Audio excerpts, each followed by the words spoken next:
topics and opinions expressed in the following show are solely those of the host and their guests and not those of W4CY Radio, its employees, or affiliates.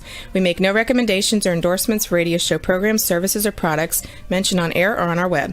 No liability, explicit or implied, shall be extended to W4CY Radio or its employees or affiliates. Any questions or comments should be directed to those show hosts. Thank you for choosing W4CY Radio.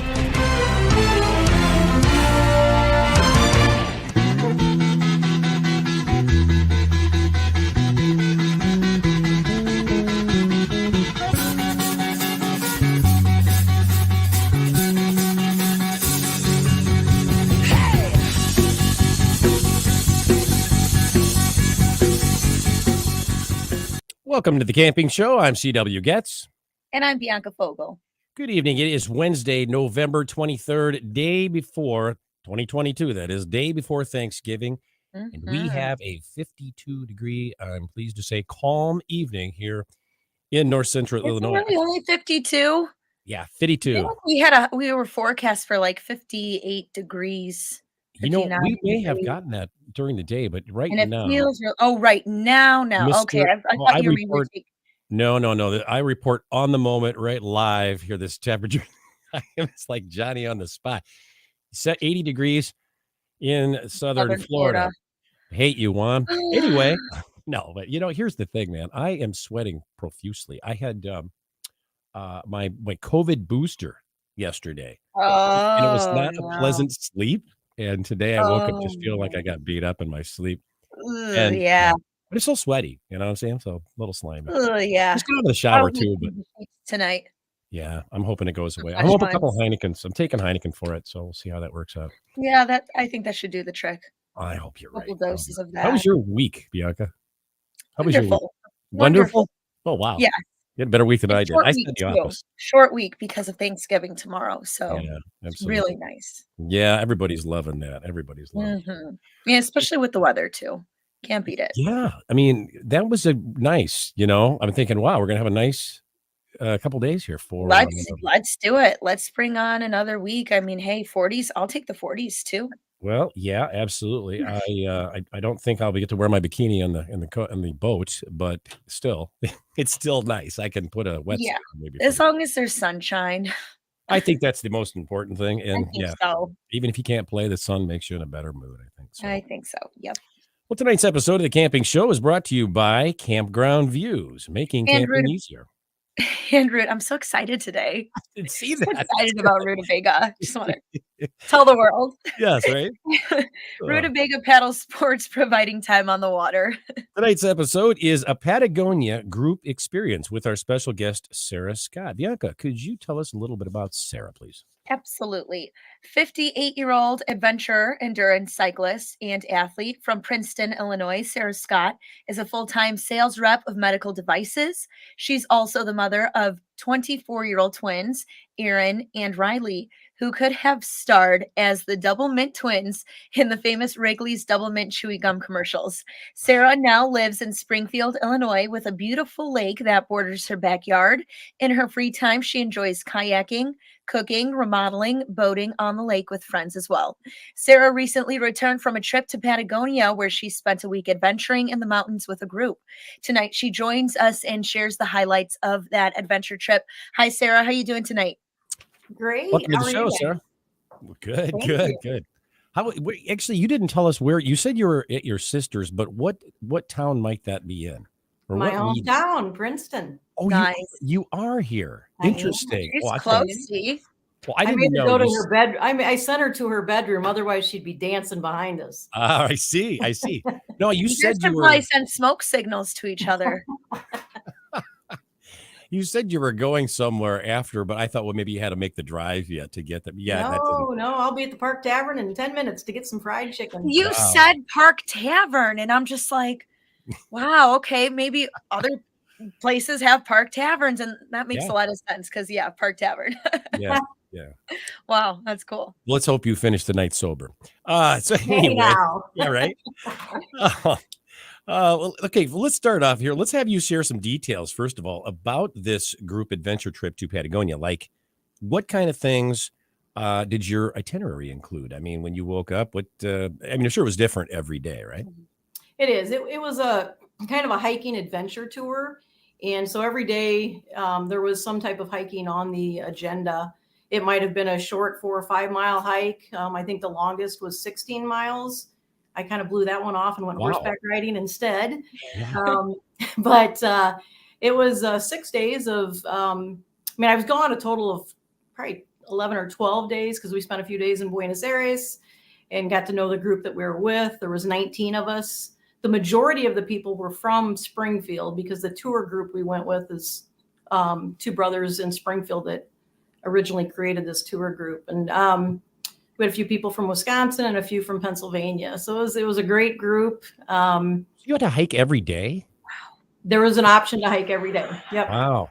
The one day we were supposed to kayak instead of hike, but the Patagonia is known for high winds, and it was too windy that day to send us down the river. So one group went, some of us went hiking, some of them went mountain biking and had a great time. I kind of wish I would have done that instead. Oh yeah. Yeah. Because you were a cyclist. That would have been I'm a little bit of a slacker cyclist, but no, I like to ride. Cyclist. I love it. Well, that's cool. So you could pick and choose really what you wanted to do. They had the activities set up, and you were never, obviously forced to go. They're like, if you choose to stay back and just enjoy the day in the towns, these were really remote Patagonia towns that we were in. Yeah.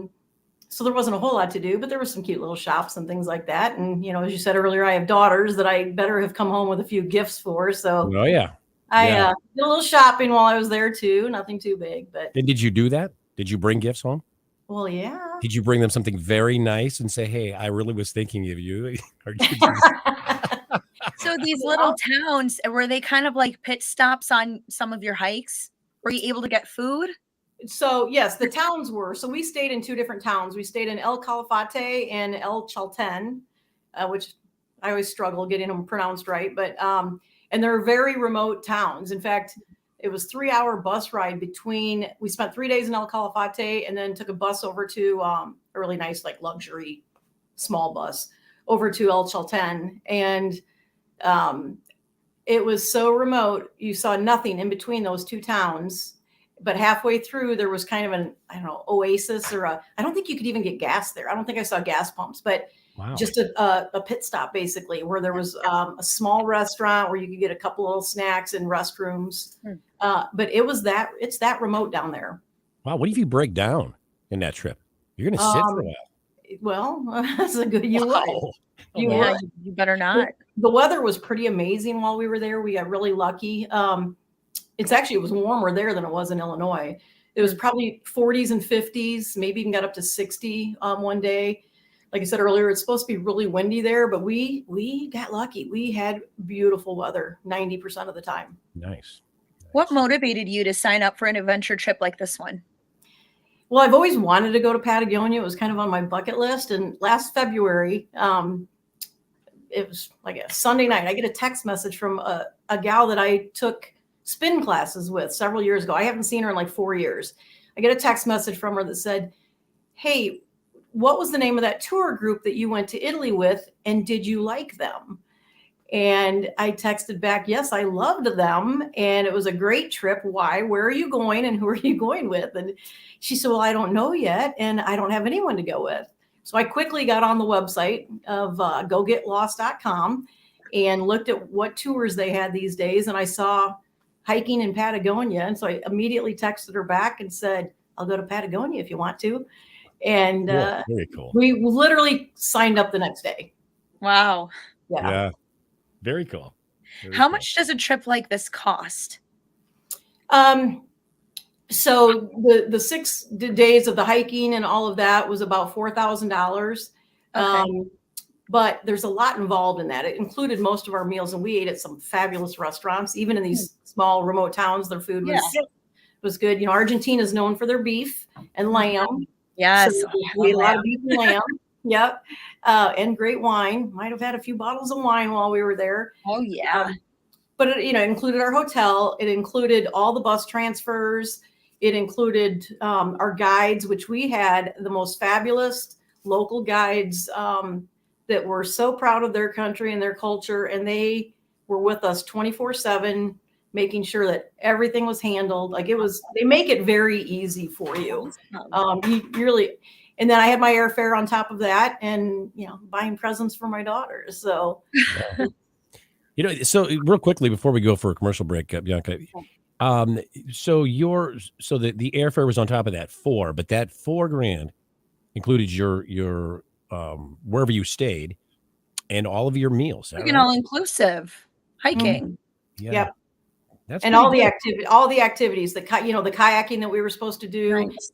And what was neat about that was on the day we were supposed to kayak and we couldn't, we did our other activities. And then we came back to this kind of hut in the middle of the woods where they cooked us a fabulous meal of some kind of beef and vegetables, and they had wine. And I mean, it's pretty cool. You can make some cool stuff in the woods, man. I'm telling you, you can make gourmet meals in the woods. Oh, they had quite the little kitchen setup in the middle of nowhere.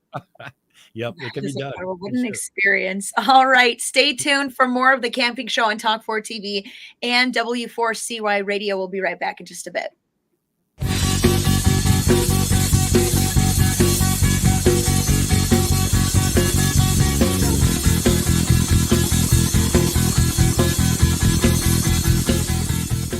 It is time to go camping. Introducing Campground View's virtual tours. You can tour the campground, see the sites, see if they are available, and click to book your perfect spot. Hit the open road and explore the amazing places found in nature. We make it easy to discover, find, and book your site so that you can go have the fun and freedom you seek.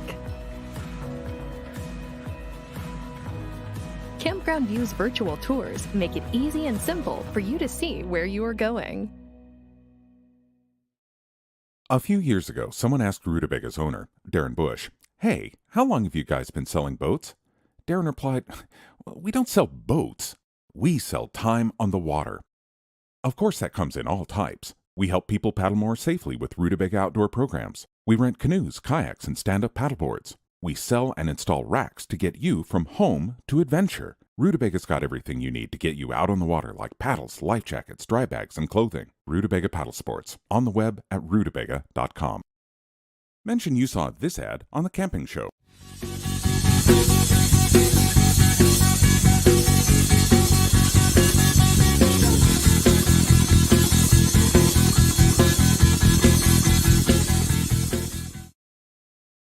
And we're back with our guest, Sarah Scott, here on The Camping Show. Sarah, what were the accommodations like? I mean, did you guys camp or did you stay at a hostel, or what exactly did you do? We stayed in really nice hotels. There are opportunities though to camp. There's a lot of hostels. I met a young couple from Chicago that were there on their honeymoon, and they were staying in a hostel. They had gone to a couple different countries, and they hit the Mendoza region of Argentina, which is the wine region, like our Napa Valley. And then they came down to Patagonia, and they were staying in hostels the whole time, so it could be affordable. With our tour group, though, we stay in pretty nice hotels. I don't blame you. I'm a little pampered at that point, so it's pretty nice. This sounds like a trip I want to be on. I know it makes it relaxing. If you're outside all day long, it's nice to come back to your own hotel room. So yeah, a little luxury never hurt anybody. Exactly. Absolutely. Was there any language barrier there at all? Well, it is a Spanish-speaking country. Right. Myself for not paying attention more in high school. I know a few words, but the words "no hablo español" came out of my mouth daily several times. And when I went horseback riding, the gaucho that was my guide, he spoke only Spanish, didn't understand a lick of English. I don't speak much Spanish at all, and it was pretty comical for us to try to communicate with each other. So it was entertaining, to say the least. But luckily our guides, like when we were in places, even when I was going through customs when we got there, or going through passport security, the gentleman that was waiting on me spoke no English, and he was asking me all these questions, and I had no idea. Luckily the guy behind me interpreted. But yeah, definitely you need to. That always freaks me out when I go somewhere you don't speak my language. I don't know. I think it's you did the trip and you have that language barrier. I mean, and obviously when you're going to countries that don't speak English, there's guaranteed to be a language barrier. But I think that, I think that shouldn't stop you from doing any one of these trips. And Sarah, you did the trip just fine. And, you didn't think that was too much of a concern then. No, and my attitude is I'm going to their country, so I should expect them to understand me. Exactly. So, yes. Luckily, most people over there know some English, so or there's always somebody nearby that can interpret. But no, that didn't stop me. A lot of their words are like if I had to read signs, I could figure some of them out. But like baño for bathroom, I could get where I needed to go. Yeah. There's a Steve Martin joke in there somewhere. You remember that one, Sarah? When I go to your country, they don't even have the common decency to speak my language. Remember that? I love that. That was awesome. Speaking of the hotel, this is funny because you stayed in it was a 5-star hotel? In Buenos Aires, yeah. All right. So as I understand it, I mean, there's a little surprise entertainment, as it were. You got kind of I'm going to let you tell the story. You tell the story. And I think you know what I'm talking about. Yeah, it was entertaining. All right. Yeah, what happened there, man? The last day we were there, we had to check out of our hotel room by noon. Our flight didn't leave till 10:30 that night. So we had all that time to kill. And this hotel was very generous. And they said, you can go up to our 11th floor to the spa area, enjoy the day up there, whatever, And they have what they call a meditation room, which is basically a room that has 4 nice chaise lounge chairs. There's 2 saunas on each side and 2 steam showers that, they're all just, clear glass doors in the steam showers. So my friend Linda and I went up there. She put her AirPods in and was listening to an audiobook and fell asleep. So I'm just sitting there scrolling through Facebook, reading a book, and in walks this gentleman that looked very fit, probably 60 years old, super fit. And he was real sweaty. He'd just gotten done working. The gym was also on the same floor. And he was walking around the room looking at the saunas, and I thought, this guy's going to hop in the sauna. And then I hear the water turn on, and I'm like, is he taking a shower in his clothes? Because I'm naive like that. Right. Because why would you expect anything else? He's literally 10 feet from me. Now, I could not see in the shower, but I could see everything else. Well, he dropped all of his clothes off right there and hopped in the shower. And, I'm trying not to giggle. And my friend Linda, what was making me laugh was that she's prim and proper. And if she was laying on her side asleep, and I thought, if she wakes up and sees this naked guy 5 feet from her, because she was even closer, the reaction would have been hilarious. And so, oh my gosh, it was pretty funny. And the funniest part was one of the employees walked in with a big pitcher of green juice that they had just juiced for us. And they're like, would you like a glass? I'm like, absolutely. And the kid is pouring it, and he heard the water, and he looks sideways and looks over, and he looks back at me, and his eyes get real big. And he got out of there real quick. Oh, did he think that man was with you for some reason, and that was your boyfriend in the shower? I don't think he did. He knew Linda and I came up by ourselves. Yeah. And then the gentleman got out, took his time drying off. Like I got a full throw at that point. I got a full throw. And he knew you were there. I wasn't even looking, but he was right in front of us. He wanted some attention. I know we're American and we're not as used. Could you just imagine shaking his back with a towel? Doing that. And I'm just like, are you kidding me? Oh, wait. I have one question. Was that included in the price of the package? That was free entertainment. I got a good deal. So that was free. Yeah, no kidding. Oh, boy. You can't complain about that, right? Yeah, that's nice. It was entertaining. It definitely ended our trip on a positive note, a laugh, something. Well, and he was in shape, so that was good, right? I mean, I have to give him credit. The guy had it going on. Yeah. Yeah. So you got a good better that than the opposite. You got a little old man that comes in and just that would have been as much fun.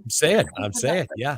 And that was free. Did you tip anyone during this process, or was that just the gratuity was included in it? Yeah. Well, I don't know. That was all free. $dollar bills at him or something. Right.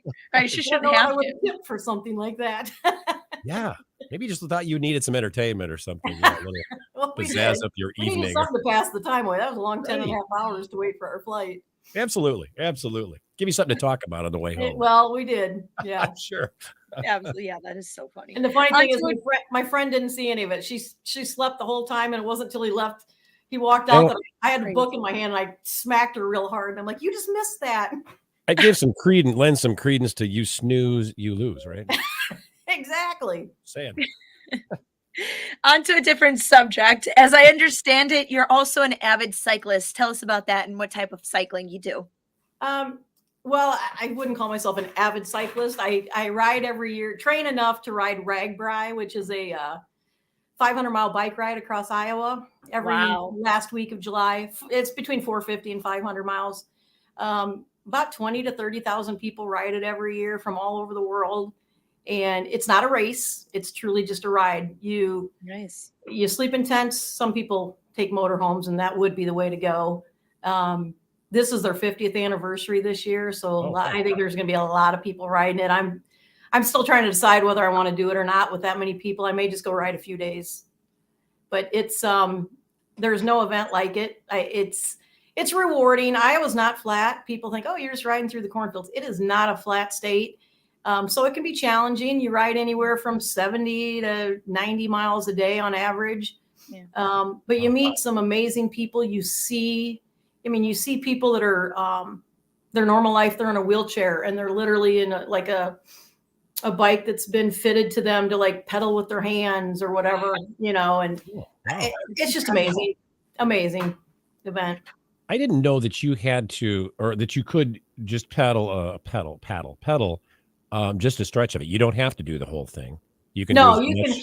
And even a lot of local Iowans, they'll just hop, especially because they change the route every year. Mm-hmm. And, if it goes through your town, a lot of times those people will hop on and just ride for the day because it's fun. I mean, the people of Iowa throw a party every town you go through. It's usually rural, small towns like Princeton is, or, even smaller than that. So you have the church ladies out with their pie trying to, Did you say church lady? The church ladies are out. They're selling pies, spaghetti dinners. There's plenty of food. There's vendors that sell food the whole time. And again, the cheerleaders are out and they're with their pom-poms cheering for you, the local bands. There's beer gardens in every town. A lot of people literally they'll drink their way across Iowa. That could be fun. Yeah, because you can drink and drive in that. Well, case, and right? A lot of them end up in emergency rooms. Yeah, I've seen a few bicyclists in Chicago at night. Those rental bikes. But it's an amazing event, and I train for that, and kind of keeps me somewhat fit. Yeah, you got to do some exercises, exercising and keeping fit and keeping shape. You don't just jump on a bike for however many miles. 500 miles, yeah, absolutely. No, a lot more fun when you're in shape to do it. That's for sure. I would imagine, and you can probably walk the next day after the first day of riding, which you wouldn't do if you were. Your legs are. It's amazing how quickly, with riding that much in a week, how you come home and you're like, oh, my legs look so much better. I need to keep this up, and then. Oh wow, really that fast? This time of year, you're like, oh, I need to get back on my bike. When is that again? What month is that? It's the last week of July every year. The last full week of July. Interesting. And you don't have to go fast. You just no. You see people, and you see people of all shapes and sizes. They actually say more people uncover heart issues during Ragbri because even if they think they're fit, they get out there and it's straight. It's day after day after day, and they may have a heart arrhythmia or problem or something. So, if you can drink beer while you do this, I think I might be interested in that. That sounds I think you might last about 5 miles, buddy. I do. I drink beer and I ride a bike, so maybe I can. And those cigarettes. All right. Well, there are people that do the electric bikes. So, really? Isn't that cheating? Okay. No, well, okay. So, and a lot of people feel that way, but it was really interesting. A couple of years ago, there was a 12-year-old boy that had a brain tumor. And his bucket list was to ride Ragbri. And the only way he would have been able to do it was on an electric bike. Mm. And his mom got on the Facebook page for Ragbri one night and was shaming some individuals that had yelled at her son saying, cheater, you're cheating. You shouldn't do this. Well, kind of a wake-up call. You never know what somebody's story is. Yeah, right. That kid was living his dream, and yet you had some adults sitting there yelling at him, calling him a cheater. And I can imagine that. Well, I rode next to a guy from Pennsylvania that he'd ridden like 25 ragbris, but he'd gotten to the point where his back was bad and he just knew he couldn't pedal that far anymore. So he bought an electric bike because he loves that event so much. Yeah. That's the only way he can do it. Very So cool. Yeah. Yeah, all inclusive bikes. Everybody's included. No matter what, you're on wheels, you're good, right? I see rollerbladers, I see unicycles, you see everything. Wow. That's awesome. Very So cool. cool. We'll be right back in just a little bit on W4CY Radio and Talk 4 TV after these messages. Stay tuned.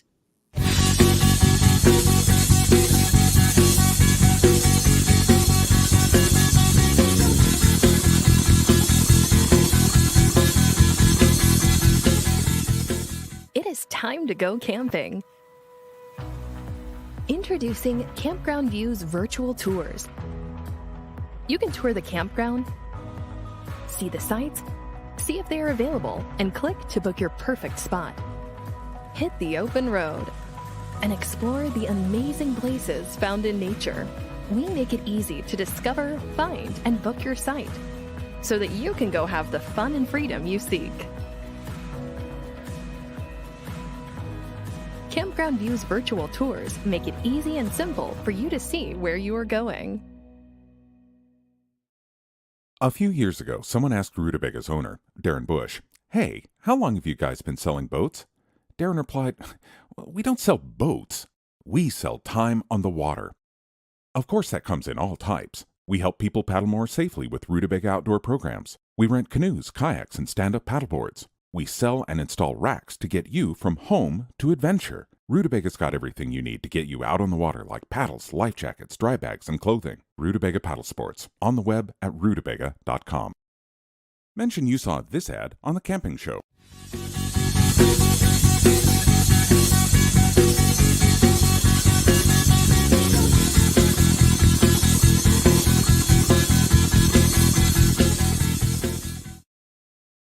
And we're back with our guest, Sarah Scott, here on the Camping Show. Juan, we've got some photos that Sarah sent us. Can we put those up and have Sarah tell us a little bit about each one of those, please? I know they're here. There we go. Oh, my All right. goodness. Wow. I was expecting photos like this, but this is Yeah. beyond anything. You didn't take that with an imagined. iPhone, did you?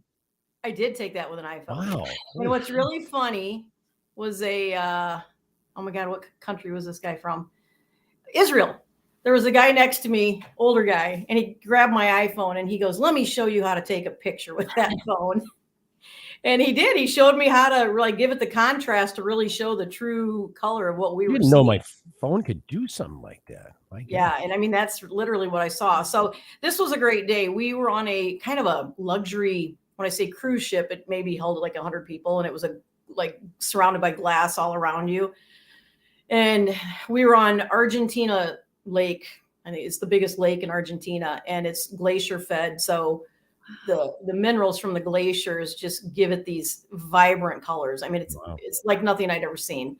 And we were out, I think we were on that for about an hour and a half, just cruising. It was great because we could go out on the deck and just look at everything as we were surrounded by the mountains, and it was just incredible. So that was pretty much the view I had for 2 days straight. We were on those boats going to different places where we would then hike or see, glaciers and icebergs. And so that's just kind of a quick description of that one. Could you paddle this if you wanted to, or is that an option there? It is. So I saw, there's another picture of a glacier that I sent you that had a bunch of kayakers out there. You can do a kayak tour to the glaciers.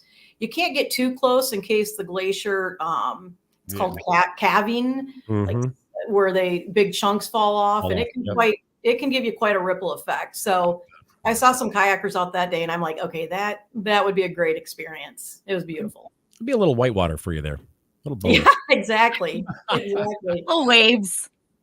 So this is one of the icebergs that we were able to go up to. This was most of the group. Our guide is in the red jacket on the bottom left-hand corner.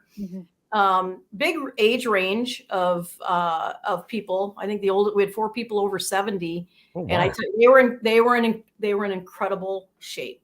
I mean, incredible shape. Kind of a life lesson. Like, okay, I better start. I'm tired though. You're never too old to travel if your body's physically up for it. Exactly. No, phenomenal group of people. The owner of the travel company is the one in the front with the green hat on and black. He's a lot of fun. He does a great job just making sure everybody's taken care of. But yeah, that was in front of one of the icebergs, and the color. And this picture doesn't really show you the true color, the deep dark blue hue of the icebergs that you see. It's beautiful. So that's the Moreno Glacier. That was on like the first day of us being on a boat, and we were able to. I mean, some of the tour boats go right in front of it. Where you see us standing is a catwalk. They have catwalks that go all the way around that. Well, not all the way around it, but a good section that you can just keep walking on to get better views. And that glacier is, I think I actually wrote it down. It's 97 square miles of moving ice, about 20 miles in length, 4 miles wide at certain points. And it moves about 3 feet a day. Wow. Yeah. Another interesting thing that our guides told us is that, with global warming, you hear about all the glaciers are melting. Yeah. And I don't know if it was this one, but he did say they have 2 very large glaciers that have been stable for 50 years that have not, in fact, one might even be growing. Others are diminishing, but they have a couple that they're stable. They're not losing any ice. That was interesting. Yeah. That's crazy. Wow. Yeah.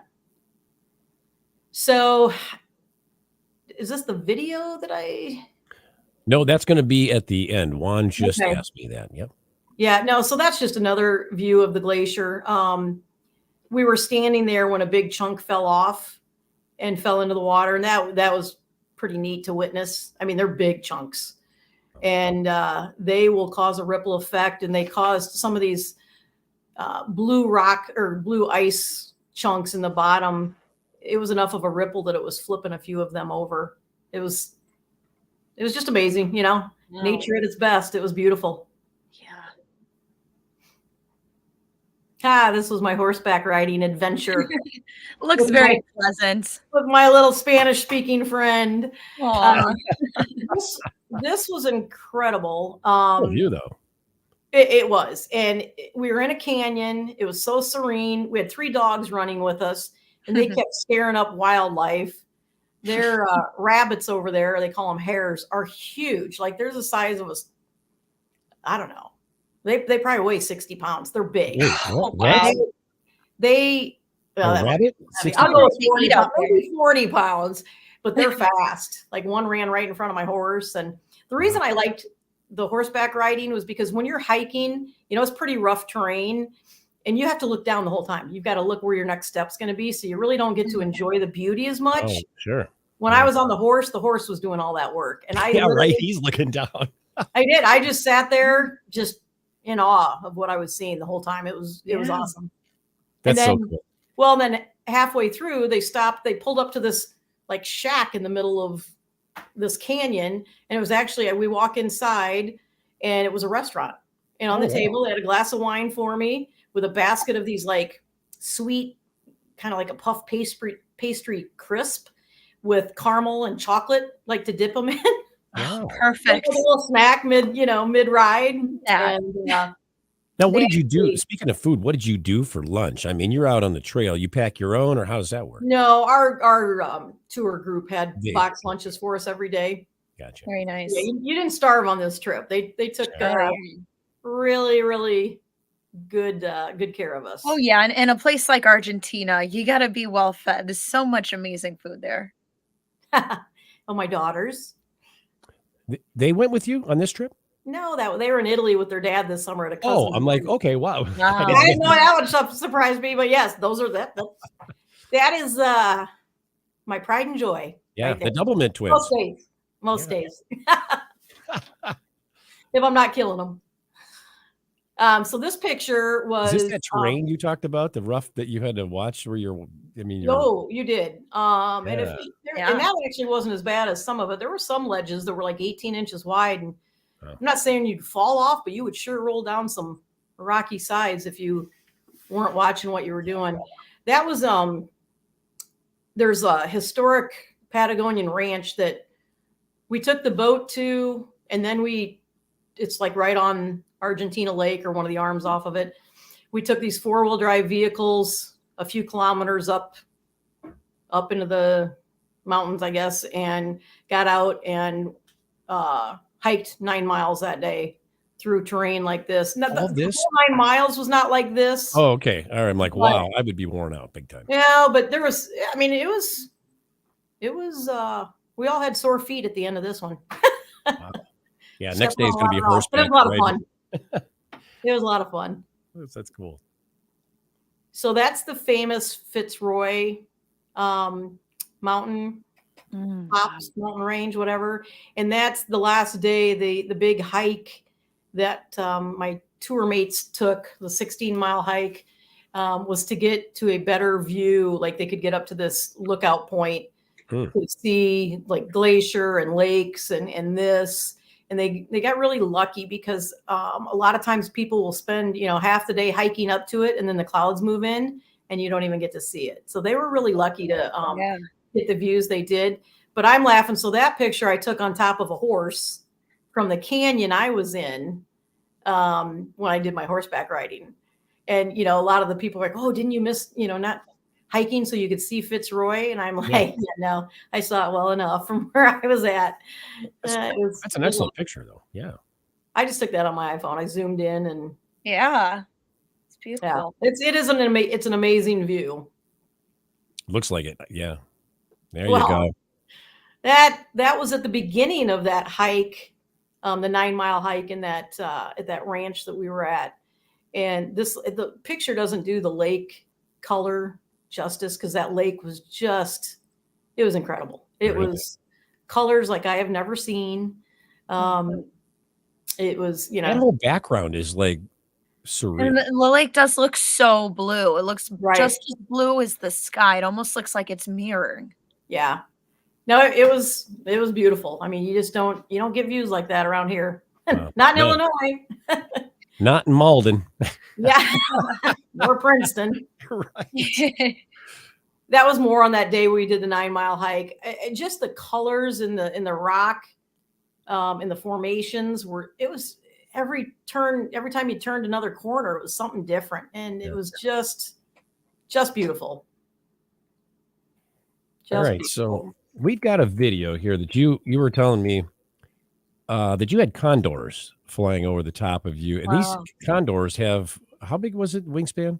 10-foot wingspan. Wow. They're so majestic looking, and I mean, I love seeing the bald eagles fly over my house, and I always think that's cool. Well, they're so tiny compared to these condors, and those condors they just float up there, and it's beautiful. Let's take a look at that video. See these condors. Wow. Condors.